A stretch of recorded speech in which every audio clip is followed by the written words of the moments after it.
उत्तर प्रदेश ही नहीं पूरे भारत में प्रयागराज आस्था के बड़े केंद्रों के रूप में है। यहाँ पवित्र संगम के साथ साथ अन्य बहुत सारे स्थल हैं जिनकी भारतीय संस्कृति में काफी महत्ता है।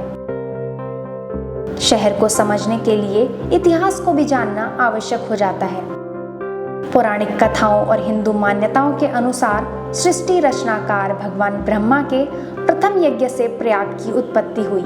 वहीं प्रयाग को बसाने का मुख्य श्रेय महर्षि भारद्वाज को जाता है। बृहस्पति और ममता के सर्वश्रेष्ठ पुत्र महर्षि भारद्वाज प्रयाग के पहले व्यक्ति थे जिन्होंने पूरे प्रयाग को बसाया था। वह ज्ञान, विज्ञान, वेद पुराण, आयुर्वेद, धनुर्वेद और विमान शास्त्र के परम ज्ञानी थे।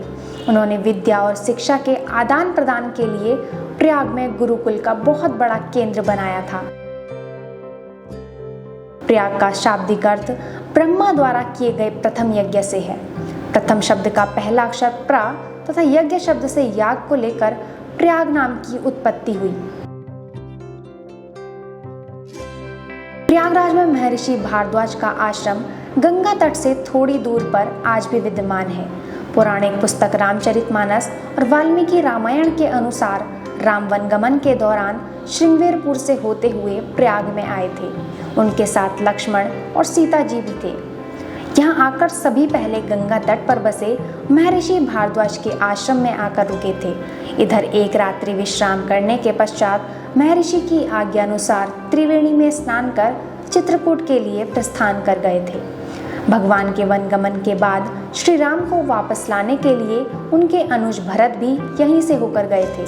चित्रकूट जाते वक्त भरत जी सर्वप्रथम महर्षि भारद्वाज के आश्रम में आए। यहाँ उनका आशीर्वाद प्राप्त करके आगे की तरफ बढ़े थे। भारद्वाज आश्रम मंदिर में हम मौजूद हैं। क्या कहना चाहेंगे इस मंदिर के थोड़ा सा बारे में बताइए। देखिए, भारद्वाज महर्षि है। यही भगवान राम, माँ सीता आए थे। 3 रात्रि बाद किए थे, होम यज्ञ किए थे। 88,000 ऋषि मुनि यहाँ तप करते थे। उनके गुरु भारद्वाज महर्षि थे। उसके बाद में प्रभु जो है फिर दोबारा वनवास गए यहाँ दर्शन करने के। दोबारा फिर प्रभु जो वनवास करके रावण हत्या किए, रावण वध करने के बाद जो है प्रभु फिर यहाँ पे आए। तो भारद्वाज मुनि ने, बाबा ने आदेश दिया कि आप जाइए, पहले संगम स्नान करिए, पवित्र हो गए, तब मेरे दरबार में आपको आदेश मिलेगा आने का, क्योंकि आपने ब्रह्म हत्या किया है। तब प्रभु फिर गए हैं, गंगा स्नान संगम किए हैं। उसके बाद प्रभु माँ सीता फिर आए हैं। फिर दोबारा उनको दर्शन यहाँ प्राप्ति मिला है।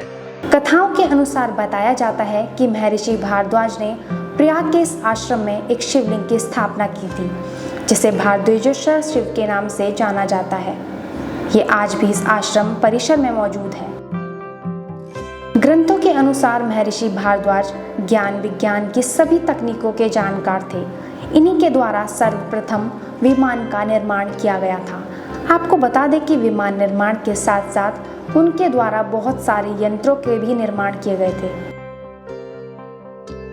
इंद्र एवं ब्रह्मा से आयुर्वेद और सावित्री अग्नि जैसे विद्या प्राप्त करने वाले महर्षि भारद्वाज बहुत ही तेजस्वी थे। अग्नि के सामर्थ्य को आत्मसात कर उनको अमृतत्व की प्राप्ति थी, जिसकी वजह से ऋषि भारद्वाज सर्वाधिक आयु वाले ऋषियों में से एक थे।